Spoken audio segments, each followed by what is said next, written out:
Então, se eu vou fazer uma prova do Enem, eu vou citar o quê? Assuntos nacionalmente conhecidos.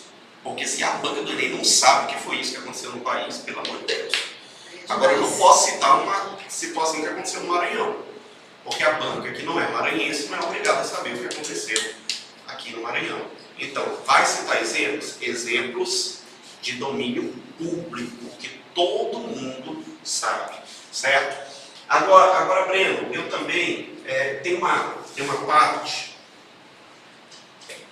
eu acho, eu não consegui mudar, Breno, tá em primeira pessoa, eu não consegui mudar de jeito nenhum, eu acho, acha-se. Toda vez que você se deparar com uma situação que você não está conseguindo trocar o eu pela terceira pessoa, você coloca assim: o autor desta redação. Certo? Quem é o autor desta redação? Eu.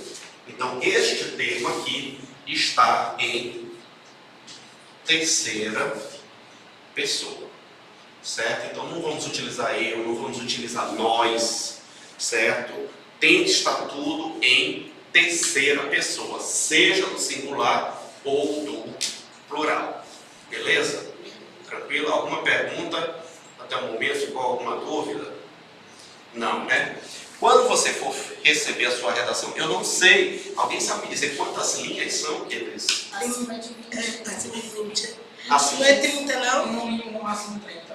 Esse é o ideal, certo? Entre 20 e 30 linhas dá para fazer uma redação bacana, certo? Em primeiro lugar, não se apegue muito com esse número. Por quê? Como eu falei para vocês, sou professor de redação há 12 anos. O que mais tem é aluno que é muito apegado com o número de linhas. Como assim? Eu falo para eles, redação em 25 linhas, bora. Quando ele chega na 25ª linha, ele dá um ponto final. Automático. Ou seja, ele estava mais preocupado em chegar lá. Certo?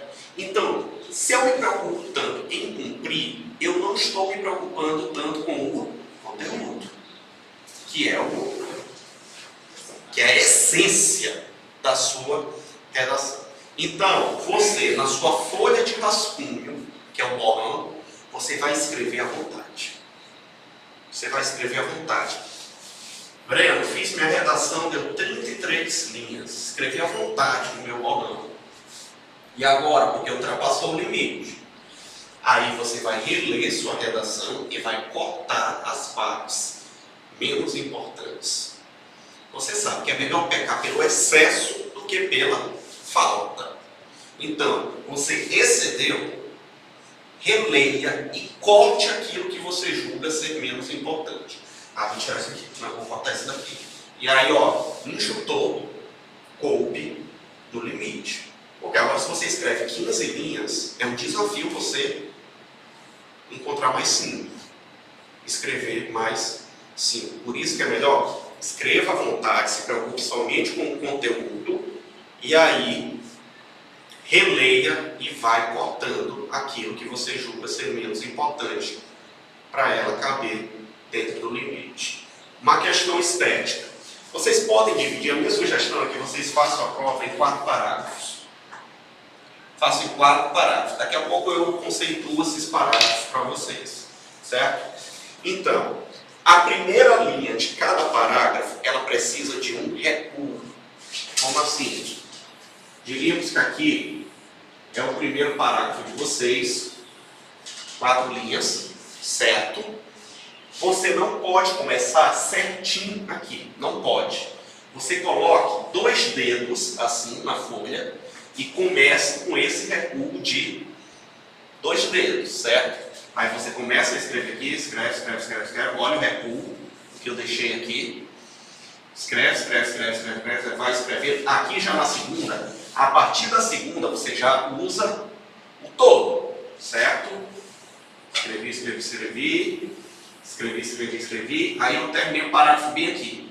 Eu posso deixar aqui vago? Pode. Não tem problema. Se você terminou seu parágrafo bem aqui, ponto final no parágrafo. E aí você deixa vago.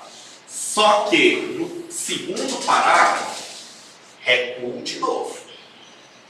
nos 4 parágrafos, a primeira linha de cada parágrafo tem que ter um recuo. As outras linhas de cada parágrafo, não. Você vai utilizar ela completa, exceto a última linha. Se você quiser usar só pela metade, pode, certo? Mas a primeira linha de cada parágrafo, você vai dar o recuo, e aí na segunda você faz o uso inteiro. E usem a linha inteira, gente. Usem a linha inteira. Cuidado, eu já recebi redação que foi assim. Lá vem o aluno: amor é fogo que arde sem se ver, é ferida que dói e não se sente. Percebem aqui como não ficou alinhado o final de cada linha? O final de cada linha tem que estar alinhado, certo? Por isso que você tem que utilizar a linha inteira, certo? O único lugar, repito, o único lugar que você não tem que se preocupar é a última linha de cada parágrafo, que ela pode ser encerrada em qualquer local. Ela pode, certo? Mas as outras usem até o fim, beleza? Sobre a questão, professor, uso até o fim. Separação silábica.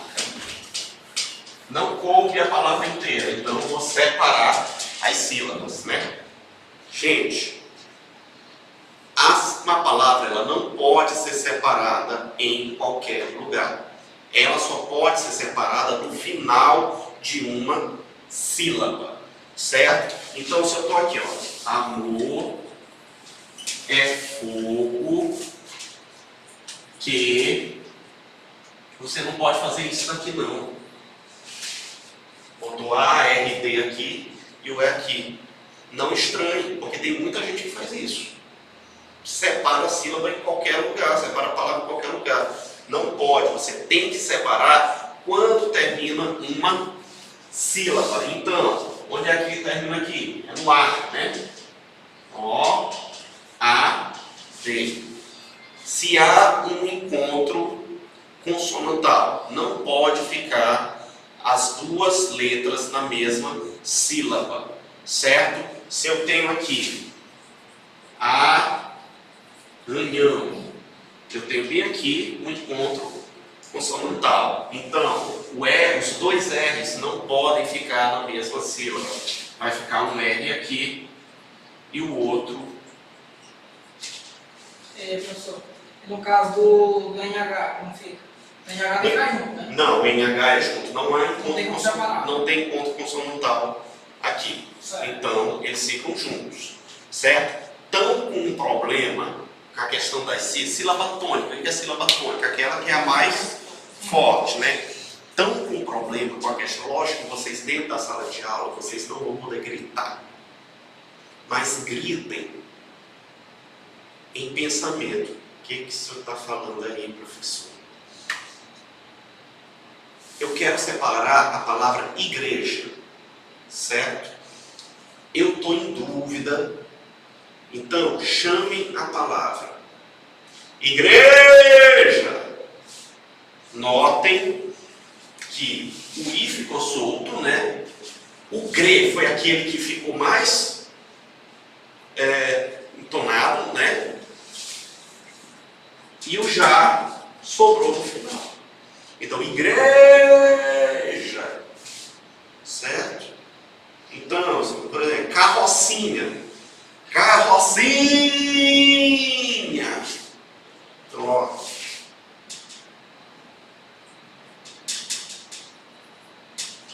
Chame a palavra em pensamento. E aí você vai ver as sílabas se separando. Beleza? Então vamos para algumas questões aqui gramaticais. Eu reconheço, gente, eu tenho 3 graduações. Sou formado em jornalismo, em letras e em direito. Então são 3 graduações que sempre me exigiram muito escrever. Eu não me livrei disso. Escrever demais.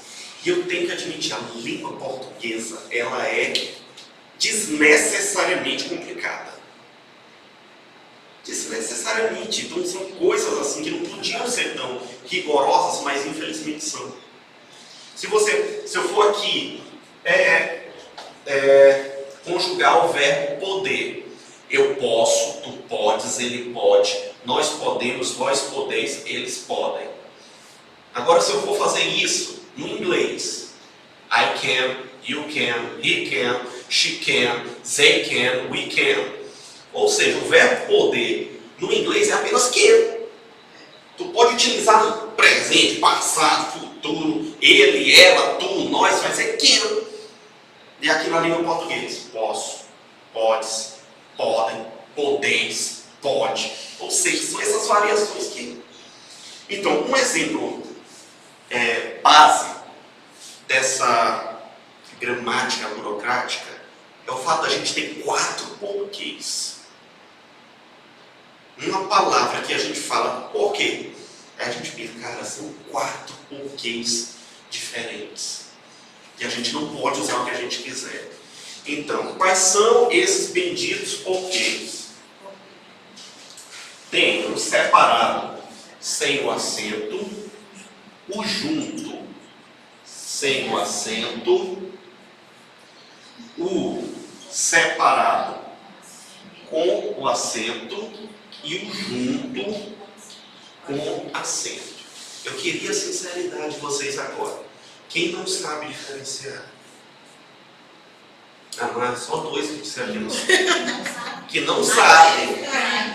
É complicado. É complicado. A pessoa até falou de português. O Valdo, né? Sim. Então, já que o Valdo já ensinou, vamos dar uma recapitulada. Esse porquê aqui, ele pergunta. Já esse porquê, repare que os dois têm algo em comum, a falta do acento circunflexo. Eles não têm acento circunflexo. Esse porquê pergunta e esse porquê aqui responde. Então, por que você não veio trabalhar?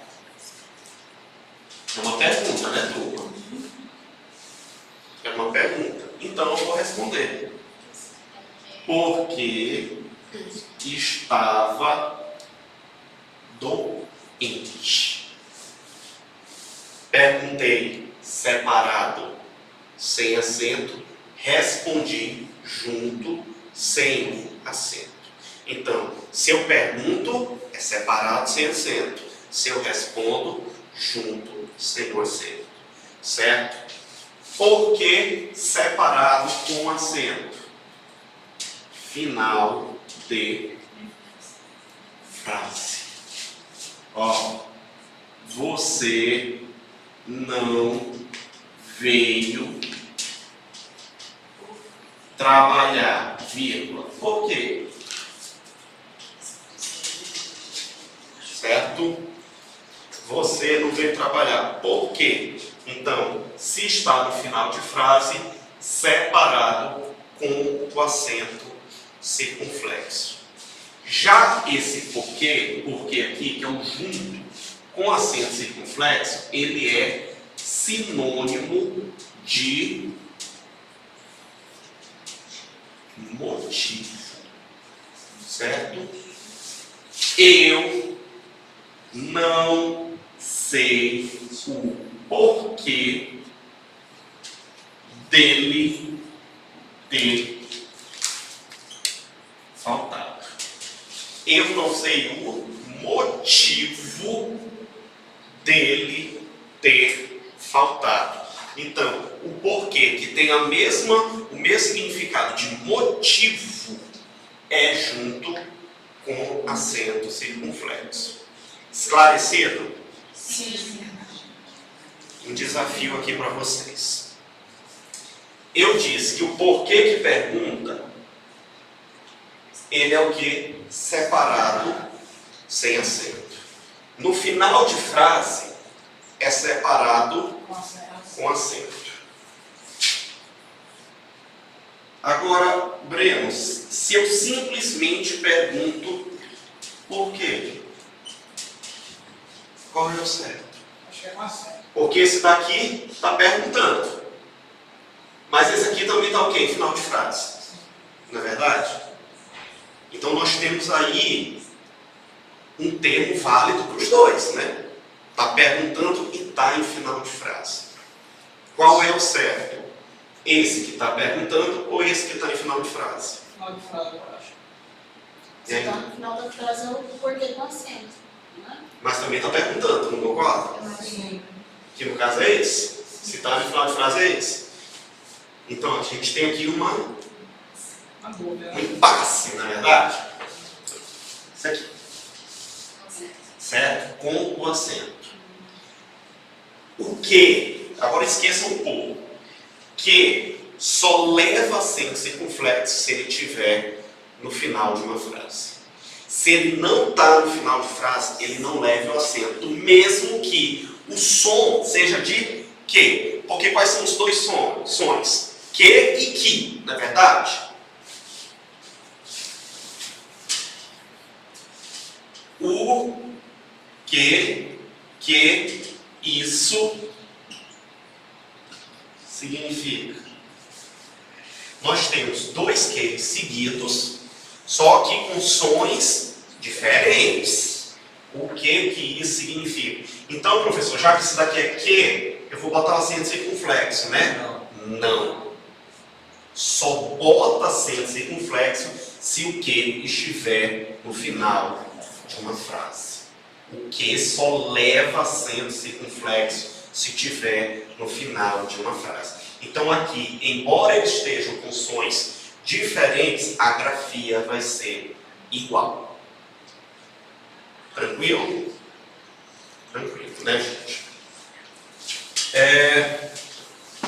A questão dos verbos ter e vir. Dois verbos. Porque, curiosamente, são verbos que podem estar no plural. Só que muita gente comete um erro. Por exemplo, ele tem. Está correto isso aqui? Tá. Ele tem. Só que muita gente escreve isso daqui, ó. Eles têm. Aqui nós temos um erro gramatical.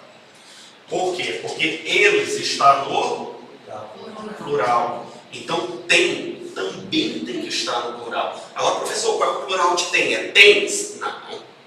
Eles tens? Não. O plural de tem é o tem com acento circunflexo. Certo? Então, ele tem, aqui está de boa. Agora, se você vai botar eles têm, acento circunflexo no tem. Tem com acento circunflexo é o plural. Mesma coisa do verbo vir. Ele vem, eles vêm. Certo? Outro tópico. O mal com L e o mal com U. São diferentes, professor? São. Existe o mal com L e o mal com U. O significado deles não está neles, e se está onde? O antônimo deles. O que é o antônimo? É o contrário, não é? Mal com U é antônimo de bom. Mal com L é antônimo de bem. Certo? Se eu falo que uma pessoa é mau caráter, qual é o antônimo de mau caráter? Bom caráter, não é verdade? Então eu vou utilizar mal com U. Se eu falo que eu estou passando mal, qual é o antônimo de passando mal? Estou passando bem. Então vai ser mal com Agora, professor, não está entrando na minha cabeça isso. Eu vou me complicar. Então, numa questão do tipo, lembrem-se de bem. Tá bem que bem Certo? Qual é a vogal que está presente no bem? O E. Isso aqui é um E? Aí sabe o que você vai fazer? O E está desse tamanho, bora esticar ele para cima. Eu vou esticar ele para cima. Ficou o quê? Um L. Mal com L. Certo? Facilitou agora? Deu uma clareada? Certo.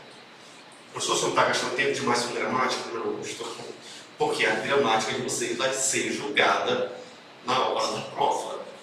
E eu já falei para vocês, a banca não perdoa. Erro, tirou ponto.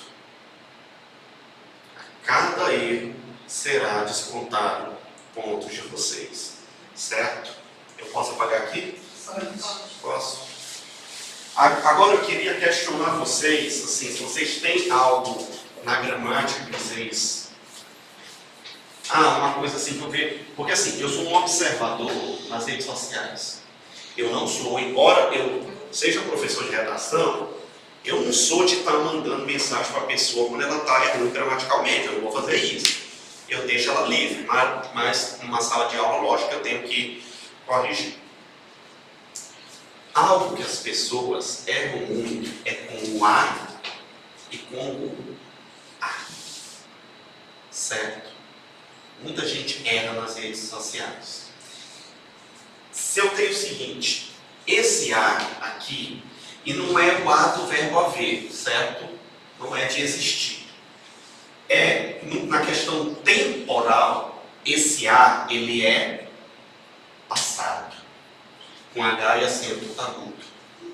Já o A aqui, ele é futuro. Mas onde é que eu vou fazer isso aqui? Por exemplo, quando que aconteceu o teu acidente? Há 4 anos. Ou seja, aconteceu no passado. Então eu botei HA com acento agudo. Ficou no passado. Agora, professor, e se eu botar isso bem aqui? Há 4 anos atrás. Erro gramatical. Exatamente, tem gente que fala, Raul Seixas dizia, né? Eu nasci há 10 mil anos atrás. Ele errou gramaticalmente nessa frase. Por quê? O A, gente, já é passado. Se eu coloco atrás, eu estou sendo redundante. Então, se eu coloco há 4 anos, não há necessidade de eu botar atrás. Como não estaria errado se eu botasse assim, 4 anos foi quando é o acidente? Aí eu 4 anos atrás. Aqui está correto. Por quê? Porque eu não utilizei o A. Então aqui está de boa. Agora, bem aqui, se eu boto há 4 anos, foi há 4 anos. Pronto. Nada de colocar o atrás. Perfeito?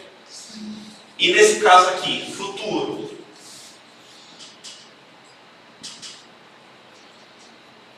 Daqui a pouco.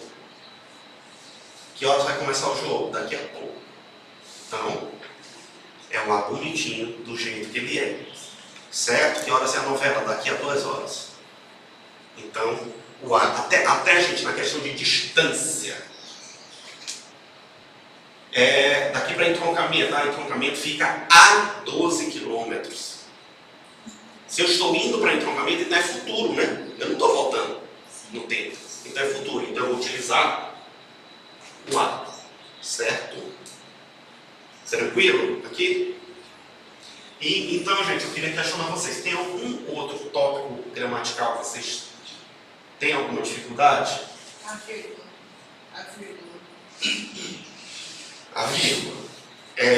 Muita gente utiliza vírgula onde não existe e não utiliza onde de fato e de direito ela existe. Uma coisa que a gente tem que ter em mente é o seguinte: não se separa sujeito com verbo com vírgula.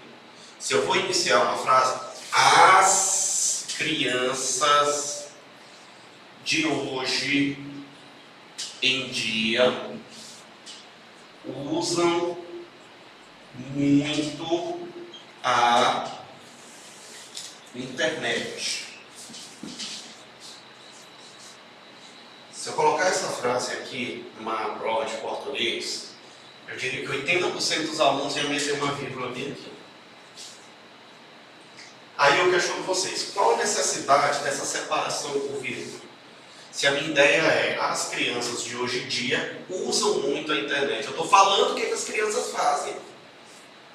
Então essa frase aqui não tem vírgula, embora seja uma frase grande. Vocês podem jogar, essa frase aqui está muito grande para não ter uma vírgula. Mas existem frases grandes que não precisam de vírgula. A questão não é o tamanho. A questão é a gramática mesmo. Certo? Agora, se eu fosse justificar, as crianças de hoje em dia usam muito a internet, pois o acesso é cada vez mais fácil. Aqui eu já estou fazendo uma quebra, porque eu estou justificando a minha primeira oração. Certo? Então aqui, pois o acesso é cada vez mais fácil. E um outro detalhe, não existe vírgula por pois. Se você colocou pois, você já tem que emendar com a justificativa. Não coloquem vírgula após o pois. Tá beleza? Outras questões que envolvem a vírgula.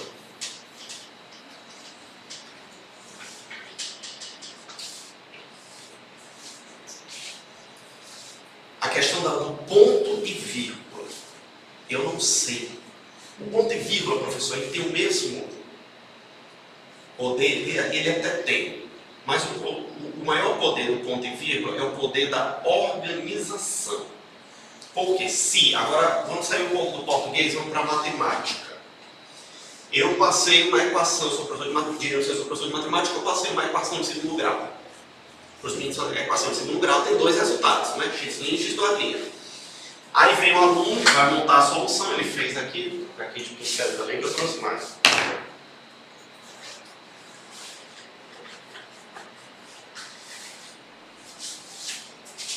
Ele fez a solução, aí ele botou isso aqui, ó. Eu não sei se a resposta é 2,2 e 5 ou se é 2 e 2,5. Por quê? Porque essas vírgulas aqui, elas não estão exemplificando nada, não estão deixando claro. O ponto e vírgula, ele serve o quê? Para separar. Para separar. Então, se a resposta dele era 2 e 2,5, 2, ponto e vírgula, 2,5, separou.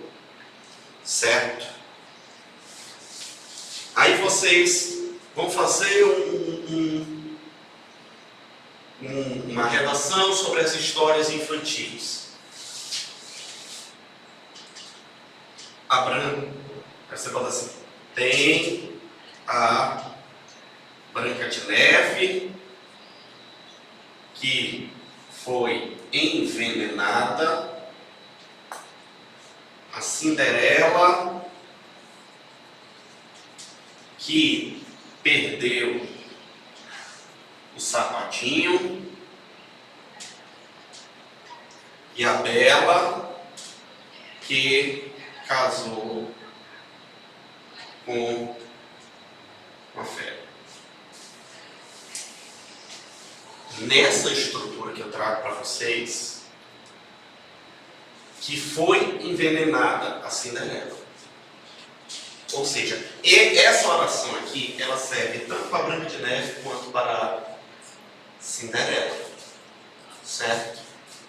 Então, uma banca ela pode, a quem de fato esse escritor está se referindo, que foi envenenada, a Branca de Neve ou a Cinderela. Então, com o ponto e vírgula, você faz as quebras.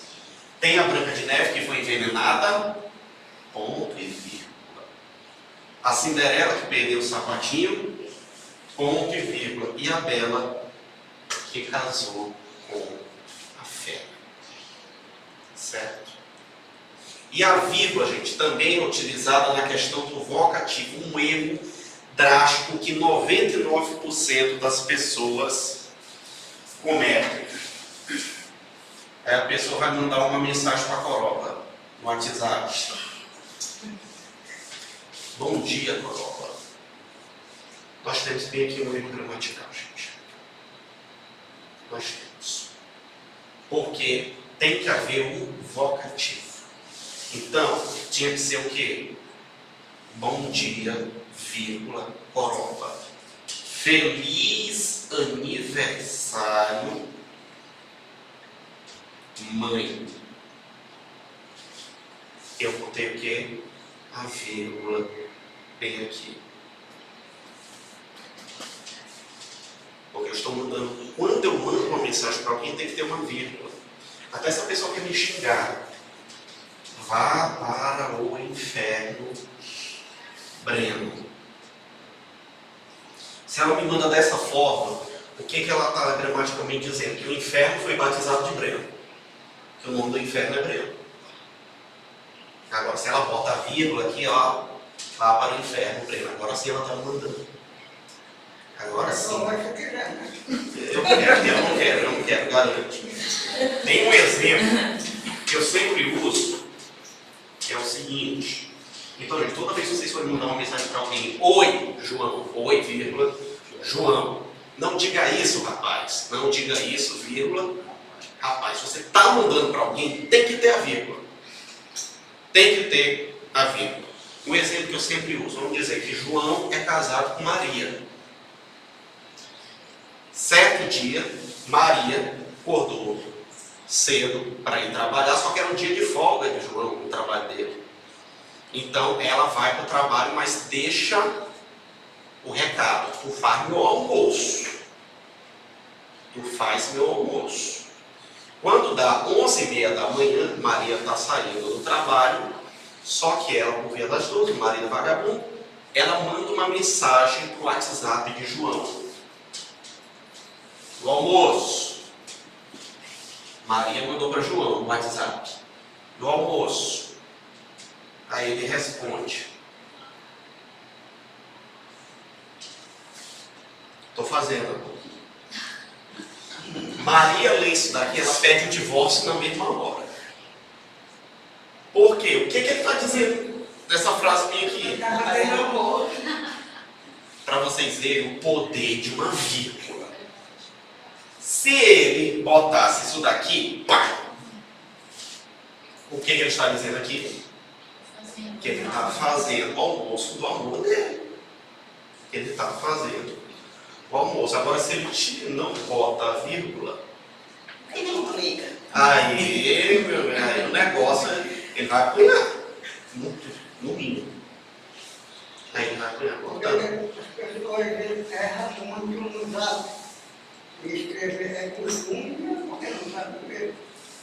Tem uma questão do costume, de não saber também, mas tem uma coisa horrível, que é o seguinte: as pessoas se julgarem pelo outro.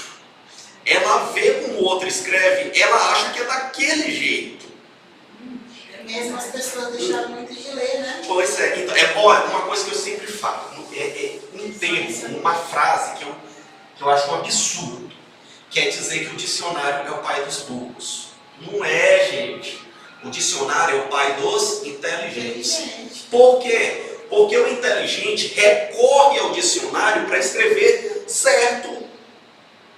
Se eu estou recorrendo ao dicionário para saber como é que a palavra é escrita corretamente, eu estou sendo inteligente. O burro é tão burro que ele não está nem aí para o dicionário, ele escreve do jeito que está na cabeça dele. Certo? Então, gente, o dicionário é o pai dos inteligentes. Então, muita gente eu noto que, assim, a pessoa nota que está ali no Instagram, vê como é que foi, uma pessoa escreveu lá, né? Então é daquele jeito que se escreve. Eu não quero mais escrever a palavra agora, vou dar apenas uma vez. Exatamente. Na 3 dias. Uhum. Então eu já me deparei assim, corrigindo redação pessoal com abreviação, gente, pelo amor de Deus. Eu também não gosto assim de combater, porque isso faz parte do cotidiano de muita gente. Mas o que eu falo, porque eu também dou aula no preparatório do Enem, de redação, eu falo, meus alunos querem falar uma gíria, Falem aqui, agora.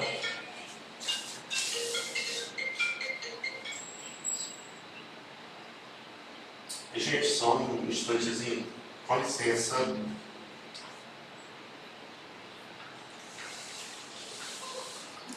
Porque eu tenho uma reunião daqui a pouco, então. Qualquer momento. Eu falo para os meus alunos, gente, quer falar do jeito de você, da maneira jovem? No cotidiano de vocês. Mas na hora da prova do Enem, não. Aqui você tem que escrever de maneira correta. Certo? Então, eu não estou combatendo os dialetos de vocês. Eu sei que todo mundo tem uma palavra que fala errado. Eu, por acaso, eu sou um expert na norma culta? Não, eu não sou um expert na norma culta. E às vezes eu falo palavras erradas até que eu sei que está errado. Mas eu falo. Porque isso, gente, isso é normal. É uma coisa que eu também prego muito. A gente vê hoje uma grande rejeição ao todes, não é verdade? Tem muita gente que fala, não, todes não existe. Gente, tantas palavras que a gente fala que não existe. Fala de maneira tão normal. A mãe, o menino foi desrespeitoso com a mãe, ó. Não sou tuas parceiras, não. Viu? Parceira? Que palavra é essa? Que eu nunca ouvi falar na língua Alguém portuguesa. já cresce acostumando a falar de forma errada. Então, no cotidiano, o importante é você entender. A pessoa falou, nós mudemos para cá um ponte. Falou certo? Não, mas eu entendi o que ela falou. Eu entendi corretamente. Então, no nosso cotidiano, o que importa é isso. Mas na hora da prova, você tem que escrever. Já essa pessoa disse assim, aquela rapariga é muito bonita. Mas aí... Quando vai, né? Porque aqui no Brasil, rapariga ganhou um contexto diferente. Lá em Portugal, você pode chamar qualquer mulher de rapariga. Normal. É menina de rapaz, né? Meu Deus. Aqui é palavra, baixa palavra. É igual o seu jogo do Brasil? Sim, mas aqui no Brasil, rapariga tem um outro contexto. Tanto que é um contexto que é levado até a sério, até pelos grandes letrados. Como assim? Se eu passo na rua e chamo uma mulher de rapariga, aí ela me processa por difamação. Um juiz, eu estou diante de um juiz, que é um cidadão inteligentíssimo. Se eu me defender dizendo que eu apenas respeitei a norma culta da língua portuguesa, que diz que rapariga é feminino de rapaz, ele vai me dar calça ganha? Não vai, gente.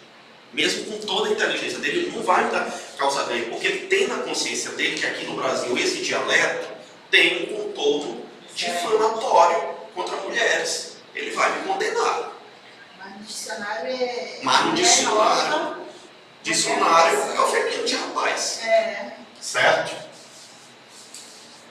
Agora sim, gente, nós vamos para a questão do conteúdo, certo? Como eu tinha falado aqui no início, eu tenho uma reunião 4h30, então já chegou a hora da gente vestir esse lado. Nós vamos fazer a redação em 4 parágrafos. Será entregue um tema para vocês. Vai ser entregue. E você vai fazer o quê? A defesa de uma ideia. É aquilo que você pensa sobre o tema, é aquilo que você, de fato, defende. Vai ser um tema polêmico? 99% de chance. Uma complexidade? Sim, tem muita chance.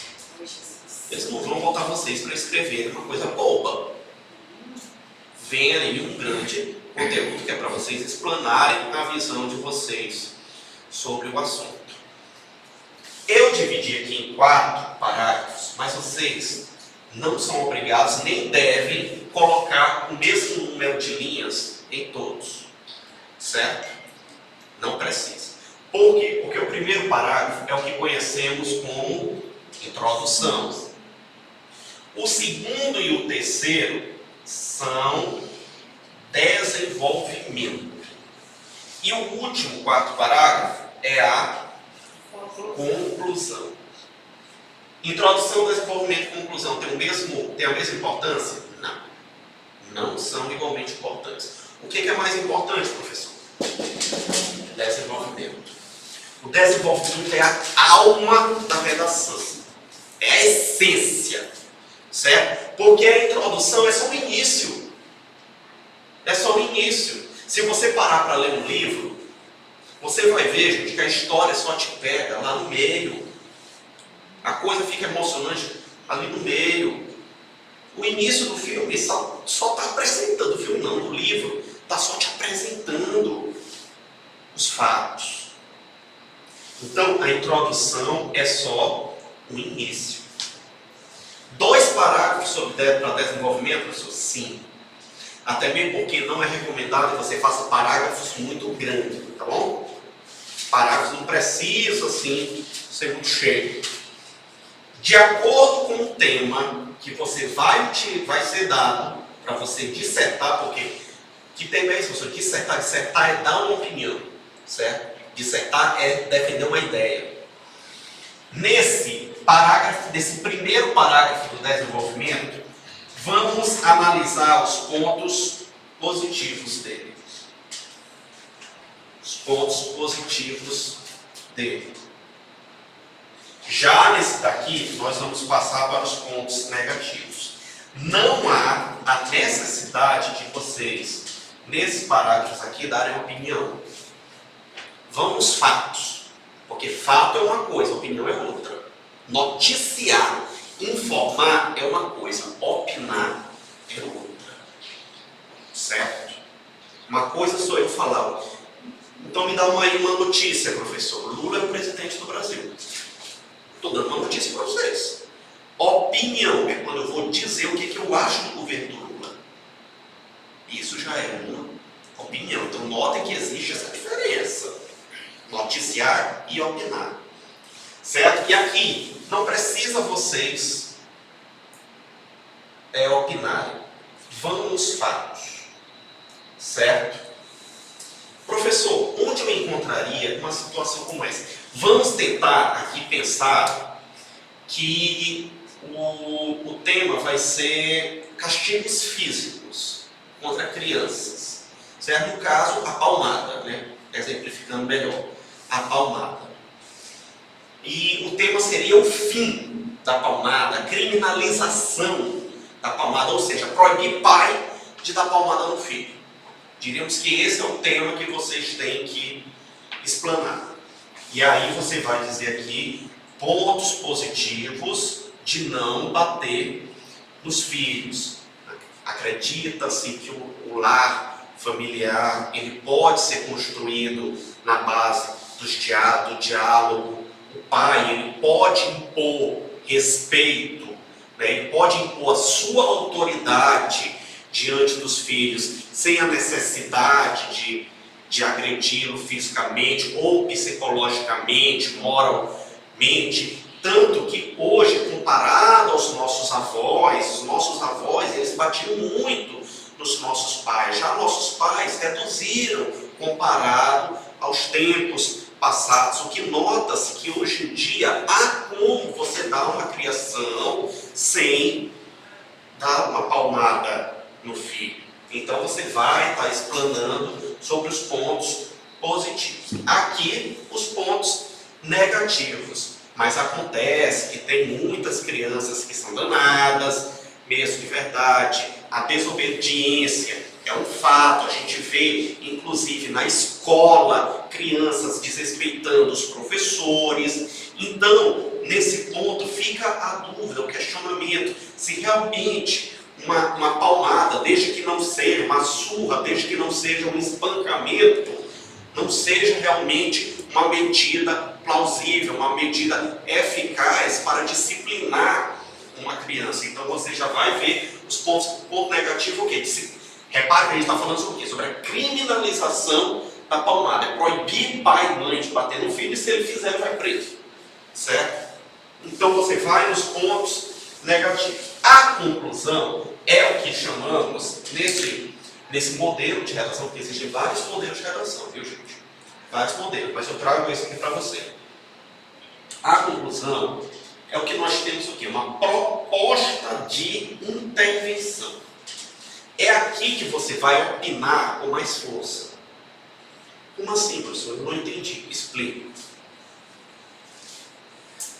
Diríamos que você é o presidente da República e chega um problema para vocês. E aí, o que você vai fazer para resolver esse problema? Aquilo que você vai fazer é a sua proposta de intervenção. Então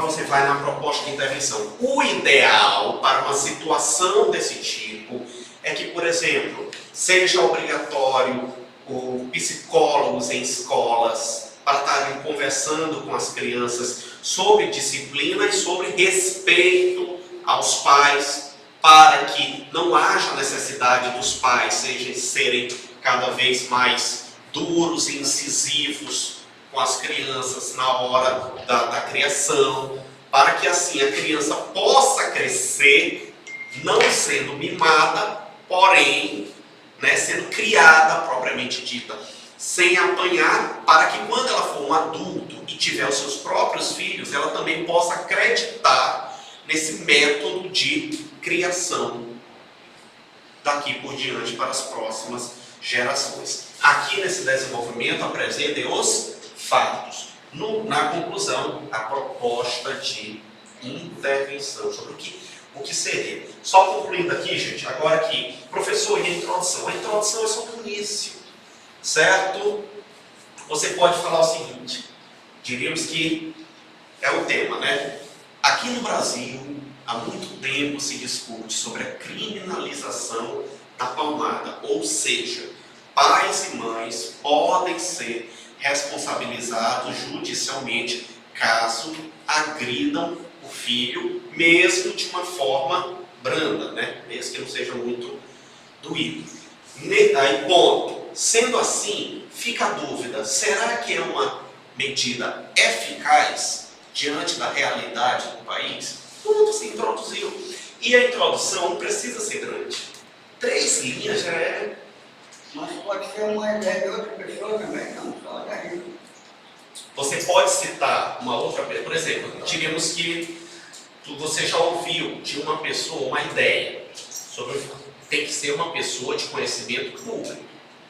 Não é porque você ouviu o seu vizinho com uma ideia. Como, por exemplo, Mahatma Gandhi. Sim, então você pode citar Mahatma Gandhi, né? Mas aí você tem que dar os créditos para ele, né? Se você tomou para si uma ideia que a banca sabe que é de outra pessoa, é plágio. E plágio é zero. No plágio, eles zeram mesmo a sua nota. Portanto, você pode fazer citações, agora não encha a sua redação de citações. Não enche, porque assim, tem que imperar a sua visão. Mas como você é fã de Mahatma Gandhi, você já ouviu ele falando uma coisa que você concorda, você pode citar, mas só uma vez. E não cite mais ninguém na sua redação, tá bom? Cuidado com esse negócio aí. Porque você enche de citação, está sendo uma redação mais de outra pessoa do que sua. Certo? É outra pessoa que está falando. Outro ponto. Não repitam palavras dentro do mesmo parágrafo. Certo? Então, você está aqui na introdução, escreveu Brasil. Aí na linha seguinte, ainda é o primeiro parágrafo, você vai botar Brasil de novo? Não. Mas professor, eu tenho que citar o Brasil 2 vezes. Não, você não tem, mas eu tenho. Não tenho. Então como é que eu vou citar sinônimo? Sinônimo. Ao invés de você botar Brasil, você vai botar país. Você vai botar nação. Certo? Então, no segundo parágrafo eu botei aqui empresário.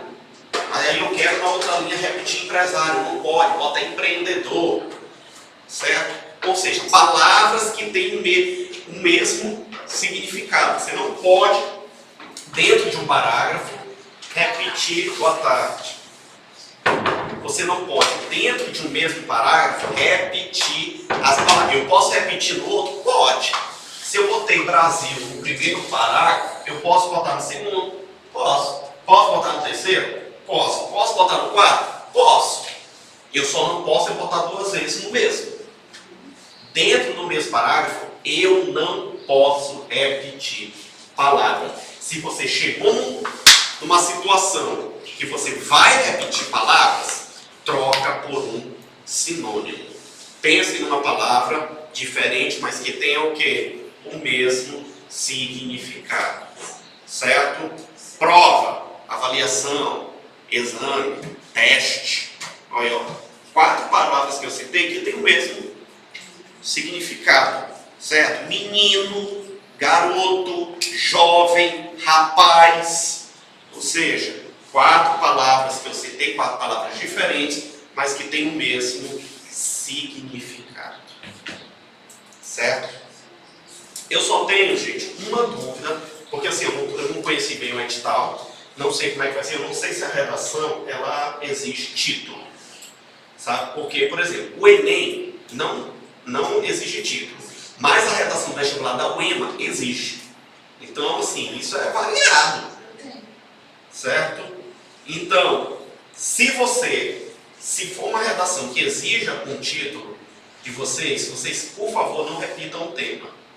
Se está lá, tema da redação, a criminalização da palmada, não é você vai pegar no título a criminalização da palmada, não. A criminalização da palmada é o tema. E o que é tema? É o assunto que vai ser discutido. Título é outra coisa. É o nome que você está dando para a sua redação. E não precisa enfeitar desse nome, não. Não precisa. Não precisa você botar uma obra-prima. Se preocupe com o conteúdo aqui, com o desenvolvimento aqui. A primeira redação que eu fiz na vida, que foi no Enem de 2007, tem um tempinho, aí tinha lá o tema que era, né, sobre a diversidade cultural do Brasil. 2007, o Enem que era mais fácil do que esse ano. Graças a Deus, eu sou da época do Enem fácil, certo? Então, o tema era esse, sobre a diversidade aqui do Brasil. Eu botei lá no título, o Brasil e suas diferenças. Pronto. Não precisa você enfeitar um título. Bota só um nome qualquer ali, tá bom? E evitem ao máximo usar verbo do título. Evitem. Certo? O Brasil e suas diferenças, não tem verbo. Eu botei lá no título. Agora, vejam se há obrigatoriedade de botar o título. Se não tiver a obrigatoriedade, não coloque. Tudo bem? Na conclusão não pode colocar eu acho, fiz essa... Eu acho, acredita-se. Certo? Supõe-se. Certo? Se a opinião da comunidade itapecuense inteira, a população itapecuense, a população de Itapecuru-Mirim, no estado do Maranhão, acredita. Certo? Então, é você dar uma impessoalidade, mesmo sendo uma opinião pessoal. É ser impessoal no pessoal. Certo, turma? Então, assim, eu creio que vai ser um assunto do tipo, né? Infância e juventude, usem esse termo. Aí você vai botar crianças e adolescentes na primeira linha, na outra, jovens. Certo? Certo? Os seres que são o futuro do país, ou seja, são crianças e adolescentes. Então, estou me referindo a eles, sem repetir os nomes. Certo?